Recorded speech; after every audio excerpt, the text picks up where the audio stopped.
I remember when I was in medical school, there was a term that people would often write in charts, and it was GOK. And it means God only knows. That's what it means. And people would write that as a shorthand to say, I don't know.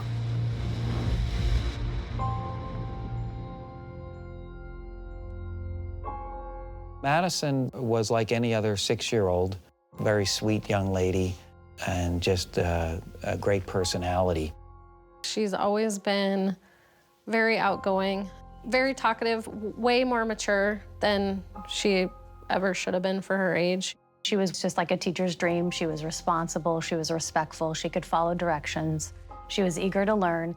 And unlike a lot of kindergartners coming in, she was already reading, and she could count. When everything first started, she was in kindergarten. We went to Disney World in October. She had a lot of bowel accidents. It was so out of character for her. She had been potty trained for almost 4 years by that point, and her behaviors were a little erratic. And then when we got home from Disney World, the behaviors continued and they intensified. Tantrums. She had never been a kid that had tantrums. She was having a 2-hour episode of being unconsolable, irritable, agitated, violent in her behaviors. Lots of yelling and screaming, I hate you, those sorts of things. It was just a kind of a scary time because you didn't really know what was going on, but you knew something was wrong. She had this weird sense of power behind her, and we didn't want her to hurt herself. We didn't want her to hurt her sister, to hurt us. The part that I will never forget was when she was underneath the table. She was scared of everything. If we would come near her, she thought that we were going to be mean to her or hurt her.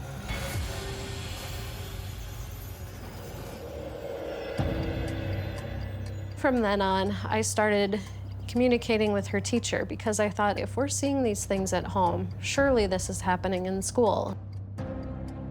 When we were in whole group, the kids are sitting on the floor, and I looked over at Madison, and her mouth is twitching, and she kind of has some red splotches on her face, too. And I said, Madison, are you okay? And it's like she panicked, and she just started spitting like a whole bunch of saliva. The next day, I got an email from her teacher that said, something maybe is a little off. She was having a lot of trouble even speaking. She knew what she wanted to say, but she couldn't get it out. And then all of a sudden, she just started this gibberish, and then she vomited. And then I was like, okay. And so I met with her teacher after school, and she said, you need to take her to an ER. You need to, I think there's something wrong with her.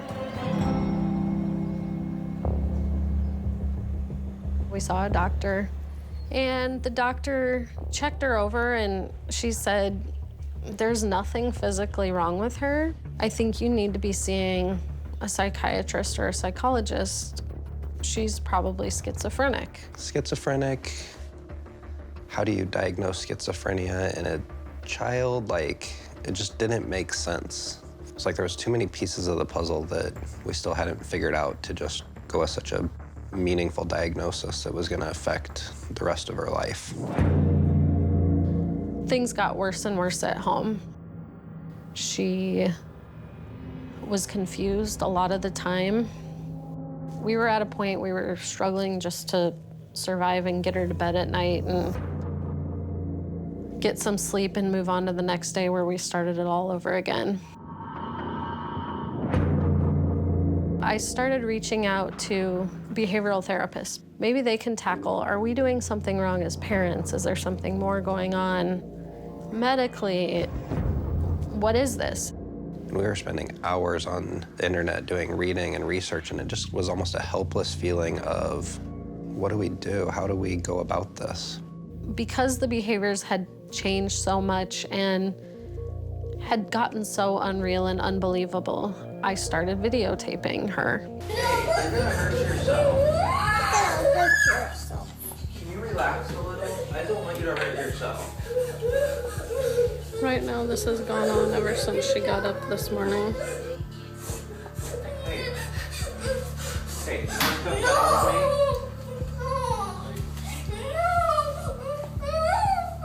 me? We began videoing, and We went to Dr. Connie armed with these videotapes.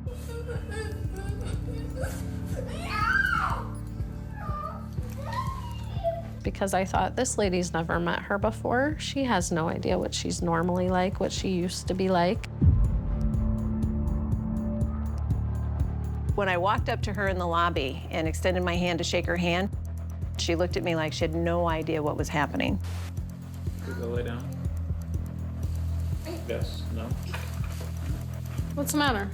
Sometimes she seemed to be tracking pretty good, and other times she would just look very confused.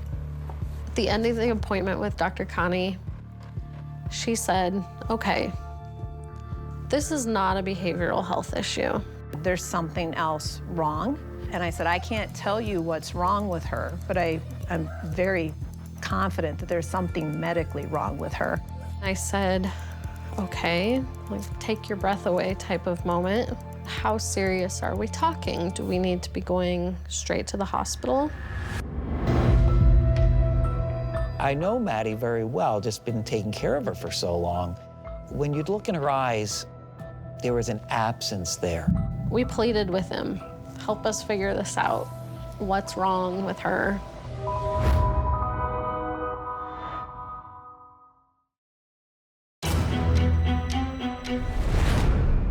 Six-year-old Madison Jensen has been deteriorating for months. She was a vibrant, smart, sweet little girl, but now was having violent temper tantrums. She began drooling, and eventually she was no longer able to read. Madison's parents were desperate to find out what was wrong. Mandy and Corey had that look to me as something's wrong with Madison. We gotta fix this, because this is not our baby.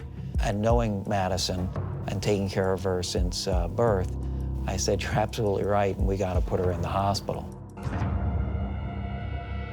He sent us immediately to Children's Hospital, where he ordered an MRI. At the time, my thought was, could we have a brain tumor? Do we have a seizure disorder?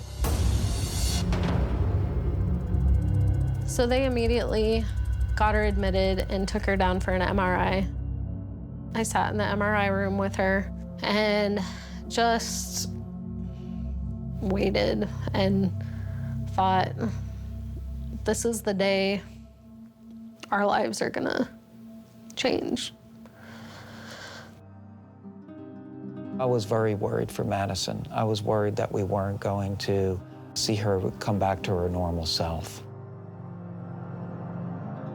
10:30 that night, Dr. Fran called me and he said, I want to tell you, they did not find any sort of massive tumor on her brain. Thank God, that was our worst fear. But okay, now what? Like, it's not that, so now what? Madison's parents didn't know what the future was going to hold for their little girl. Meanwhile, just over 1,000 miles away in Wilkes-Barre, Pennsylvania, the parents of 19-year-old Emily Gavigan were living a similar nightmare. It was like our world was just unraveling. It happened quickly. Just a couple of months, we had gone from having this, daughter who was perfectly normal, happy, vibrant, with a bright future ahead, and then all of a sudden, it all came crashing down. Happy birthday to you. Make a wish. Emily, growing up, was just a wonderful, wonderful child. She was very loving, enthusiastic, friendly, great little girl. She liked to dance. She was a cheerleader. She loved to ice skate. She just seemed very happy all the time. She did develop quite a bit of anxiety over making the college decision primarily, and all the other things that are thrown at 17-year-old kids these days as far as, trying to make life decisions. Emily started to see a psychiatrist on an as-needed basis for anxiety. She graduated from high school, top of her class, and went on to the University of Scranton. Then in her sophomore year, early January of 2009, we had noticed something was changing with Emily. She would ramble, very fast rambling. Wasn't really making sense. Emily just continued to get worse, to the point where Grace and I were concerned about her safety. She actually got in her car the one day and drove and would not answer her phone. We didn't know where she was for more than 24 hours. We came to find out later on that she'd driven to New Jersey from Pennsylvania. And she thought that a car was following her, people were out to get her, and ended up driving herself to her grandparents' house, where she just appeared and just was hysterical. Emily came in and she says, "Grandpa, somebody's following me." I hugged her. I says, "Somebody's following you. Grandpa will take care of them." So I made out I was looking outside. I think that was the start of her getting ill. We just couldn't. I get emotional when I think about it. We drove over, and she was curled up on the couch and very frightened, very scared. That night, right then, I called her psychiatrist and told her this odd change in Emily's behavior. And she sent a prescription to the pharmacy and said, you know, have her start this, watch her for a few days, and I think she gave us an appointment to come back in a week.